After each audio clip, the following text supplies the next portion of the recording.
Assalamu alaikum class 7th. How are you all? Hope you all are good and enjoying your online classes. I'm your science teacher Miss Nida Zamurad, and today we are going to continue our previous lecture. Students, in previous lecture we were discussing about specific cells with their specific functions. As you know that in the body of a living organism, in the body of a multicellular organism, there is a labour division among cells. ठीक है, living और multi cellular organism की body में different types के cell present होते हैं और वो डिफरेंट फंक्शंस परफॉर्म करते हैं. अकॉर्डिंग टू देयर फंक्शन उनकी शेप्स और उनकी स्ट्रक्चर्स भी एक दूसरे से डिफरेंट होती हैं. ठीक है, we discussed nerve cells and red blood cells. Nerve cell का क्या फंक्शन होता है? They have to carry messages. That's why उनकी जो होती है दे हैव ब्रांच्ड एंडिंग्स, ताकि वो इजीली सेल्स को कनेक्ट कर सके आपस में.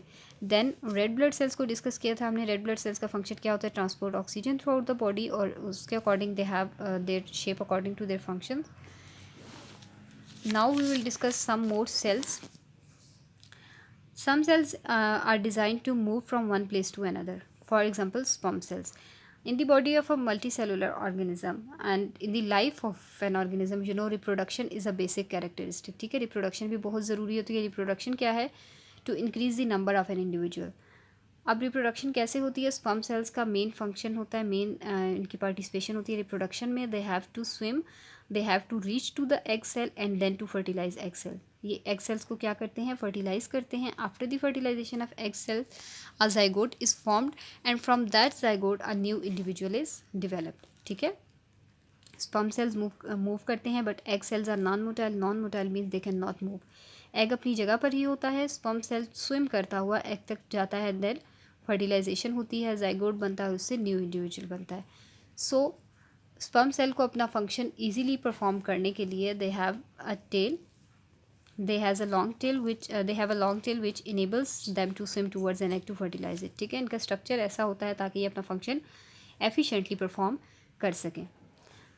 That was about animal cells. अब हम प्लांट सेल्स को देखेंगे कि प्लांट सेल्स भी, आपको पता है प्लांट्स भी क्या हैं? They are multi cellular organism, so they also have different types of cells in their bodies and their cells are performing different functions. In plant bodies some cells are design to absorb as much light as possible. कैसे? Light क्यों ज़रूरी होती है students? As you know that plants make their food by the process of photosynthesis. और photosynthesis के लिए raw material क्या होता है? Carbon dioxide plus water. Along with carbon dioxide and water they also need sunlight to carry out photosynthesis. So for that purpose, and as you know that photosynthesis is occurring in leaf cells, for that purpose they have specific types of structures in their leaves. वो क्या होते हैं वो हम देखेंगे अभी. Example हमारे पास है पैलीसेड cell. A palisade cell is a cylindrical shaped cell usually found near the upper surface of a leaf as photosynthesis is occurring in the leaf cell. इसलिए it contains many chloroplasts which contain chlorophyll. इनके अंदर बहुत सारे chloroplast होते हैं. You can see this green colour parts are known as chloroplast. और इनके अंदर जो पिगमेंट होता है बेसिकली ये ग्रीन कलर का, दैट इज़ क्लोरोफिल. क्लोरोफिल का फंक्शन क्या होता है? Chlorophyll are suppose to absorb sunlight. They are suppose to trap sun energy. These features allow the palisade cell to absorb as much light as possible to carry out photosynthesis. ठीक है, इन features की वजह से या in specific parts की वजह से palisade are able to absorb sunlight, absorb as much light as possible to carry out photosynthesis. photosynthesis को efficiently perform करने के लिए they have to trap as much light as possible. ठीक है, they have to trap sun energy. So sun energy को ये कैसे trap करते हैं? With the help of these green colour pigments, and these pigments are present in chloroplast and chloroplast are present in palisade cells. Next type of cells are designed to control the size of openings. Now what are these openings? Students, on the both sides of leaf, mainly on the lower side of leaf, दोनों sides पर होते हैं lower and upper surface, लेकिन ज़्यादातर lower side of leaf पे there are tiny openings present which are known as stomata.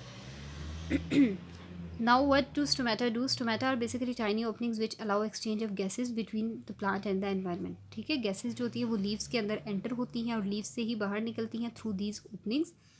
लेकिन ये openings all time जो है ये ओपन नहीं रहती, ये ऑल टाइम अपना फंक्शन परफॉर्म नहीं कर रही होती. Sometimes they are closed, especially during night time when there is no sunlight, there is no photosynthesis. तो ये स्टोमेटा क्या होते हैं? क्लोज हो जाते हैं.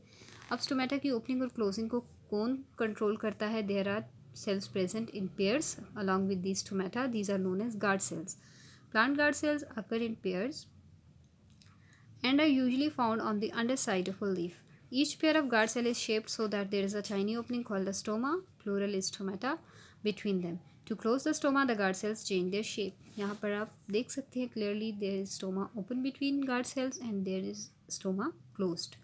Stoma open gases enter and leave. ठीक है, पर्पज़ मैंने आपको बताया स्टोमेटा का क्या होता है, गैसेज इसमें एंटर होती हैं और बाहर निकलती हैं, और स्टोमा जो होते हैं वो क्लोज हो जाते हैं, तो कोई गैस एंटर भी नहीं हो सकती लीव सेल में और कोई उसमें से बाहर भी नहीं निकल सकती. सो जब स्टोमेटा ओपन होने होते हैं तो गार्ड सेल्स अपनी शेप चेंज कर लेते हैं. When they are suppose to be close they change their shapes. इस तरह से वो स्टोमेटा की ओपनिंग और क्लोजिंग को कंट्रोल करते हैं. Next type of cell are designed to absorb water and mineral salts.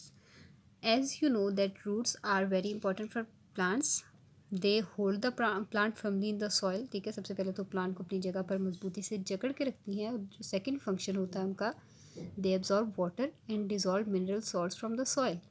ठीक है, रूट्स का फंक्शन क्या है, वो ज़मीन में से पानी जज्ब करती हैं और उस पानी को फिर पूरे प्लांट के बाकी पार्ट्स तक पहुँचाती हैं.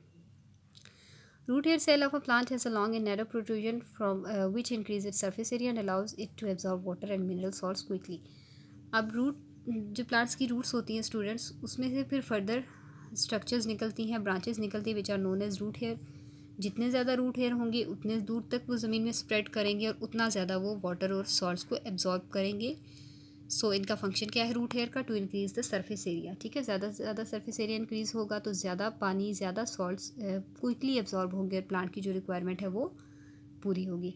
So students that was about different cells and different functions. कल हम पढ़ेंगे नेक्स्ट टॉपिक जो है हमारा. आज के लिए इतना ही. ओके, अल्लाह हाफिज़.